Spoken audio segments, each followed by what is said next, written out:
আসসালামু আলাইকুম প্রিয় বন্ধুরা, সকলে কেমন আছেন? আশা করি সকলেই ভালো আছেন, আমিও ভালো আছি। নিয়ে এলাম একটি নতুন রেসিপি আপনাদের মাঝে। আমি রত্নাস কিচেন লাইফস্টাইল থেকে রত্না পারভিন বলছি। আজকের রেসিপিটি ঘরোয়াভাবে খুব সুন্দর ও খুবই মজাদার, গরম ভাতের সঙ্গে একদম পারফেক্ট। তো আজকের রেসিপি হলো পাট শাকের ভাজি। আর এই রেসিপি আজকে আপনাদের মাঝে তুলে ধরব খুব সহজেই কিভাবে ঝরঝরে পাট শাকের ভাজি করা যায়। সেটা না দেখলে বুঝতে পারবেন না। তো আমি পাট শাকগুলো বেছে নিয়েছি, এখন পাট শাকগুলো ধুয়ে নিচ্ছি। তো পাট শাক যদি এইভাবে ভাজি করা যায় তাহলে কিন্তু একটু ভাত বেশি লাগে।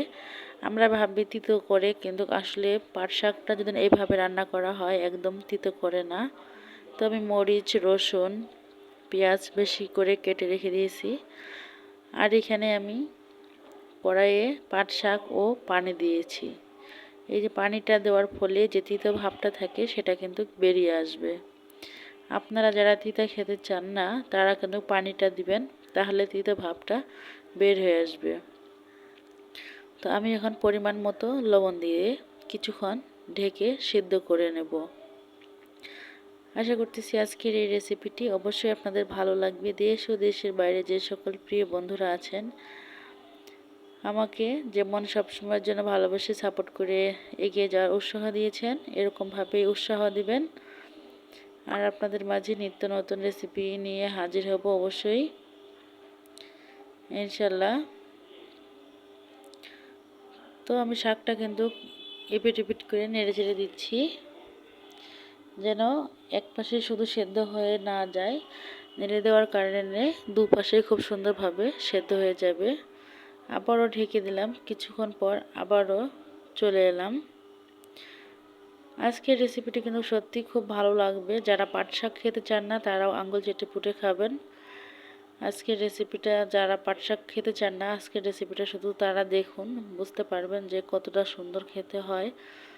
আশা করতেছি বুঝতেই পারবেন যে এই পাট শাকের রেসিপিটা কেমন, না দেখলে মিস করবেন। তো আমি পানি নিগড়িয়ে নিলাম, ঝাপাতে ঢেলে নিয়েছি। তো এখন আমি কড়াইয়ে তেল দিয়ে দিব, পরিমাণ মতো তেল দিয়ে দিব। আমার কাছে মনে হয় পরিমাণ মতো তেল হলে সব কিছুই সঠিক হয়। আর দিয়ে দিলাম একটু জিরে ফোড়ন। এই জিরেটা দেওয়ার জন্য প্রতিটা শাকের যতবারে কামড় দিবেন ভাজে ভাজে একটা জিরের খুব সুন্দর ভাজা স্মেল আসবে। আর সেটা কিন্তু আরও দারুণ খেতে, খুবই চমৎকার লাগে। আশা করতেছি খুবই ভালো লাগবে। তো মেয়ের টিচার আসছে, পড়াচ্ছে, আর এই ফাঁকে আমি খুব আস্তে করে ভয়েসটি দিলাম।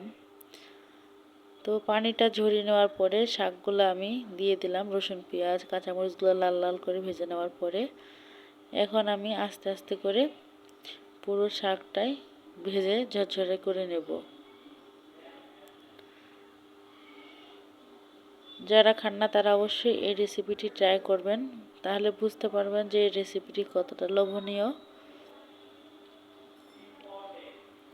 তো আমি ভালোভাবে নেড়ে চেড়ে পানিগুলা শুকিয়ে নিচ্ছি। তো ঝরঝর করে নেড়ে চেড়ে দিতে হবে অবশ্যই, নাহলে কিন্তু হবে না। আমি কিন্তু খুব ভালোভাবে ঝরঝর করে নেড়ে চেড়ে দিচ্ছি। আর এই ঝরঝরে ভাব থাকলে কিন্তু খুব ভালো লাগে শাক খেতে। তো দেখুন বন্ধুরা কতটা ঝরঝরে হয়েছে, দেখেই বুঝতে পারতেছেন। আসলে যে কোনো জিনিস হোক না কেন যদি পারফেক্টভাবে হয় তবেই কিন্তু খেতে মজা হয়।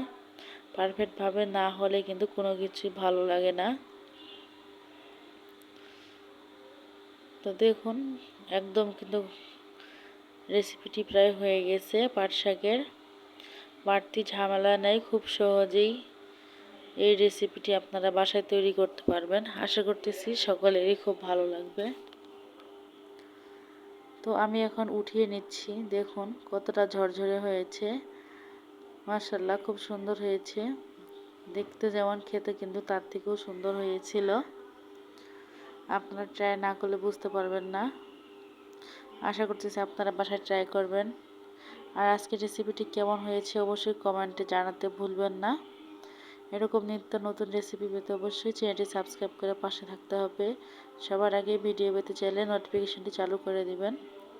এরকম নতুন নতুন রেসিপি নিয়ে আরও হাজির হবে ইনশাল্লাহ।